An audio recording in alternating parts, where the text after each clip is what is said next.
ഉത്രാളിക്കാവിൽ 15ാമത് ദേവി ഭാഗവത നവാഹയജ്ഞത്തിന് തുടക്കമായി. Cochin Devaswom board president K Raveendran യജ്ഞത്തിന്റെ ഉദ്ഘാടനം നിർവഹിച്ചു.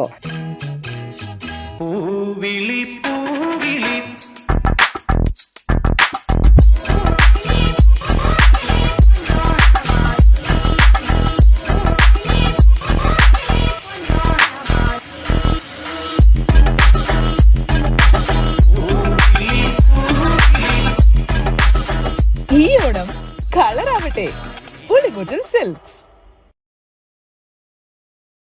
യോഗത്തിൽ ക്ഷേത്ര ഉപദേശ സമിതി പ്രസിഡന്റ് മണികണ്ഠൻ എന്ന PR സുരേഷ് കുമാർ അധ്യക്ഷത വഹിച്ചു.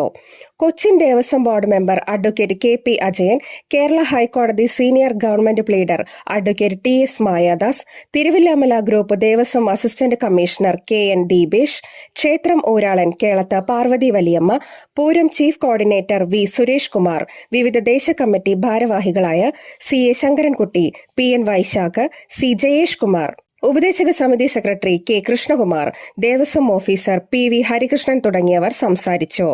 കേരള ഹൈക്കോടതി സീനിയർ ഗവൺമെന്റ് പ്ലീഡറായി തിരഞ്ഞെടുക്കപ്പെട്ട അഡ്വക്കേറ്റ് TS മായാദാസിനെ Cochin Devaswom board president K Raveendran ആദരിച്ചു.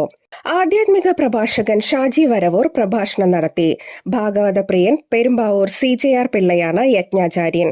തുടർന്ന് ദേവി ഭാഗവത മാഹാത്മ്യ പ്രഭാഷണവും നടന്നു.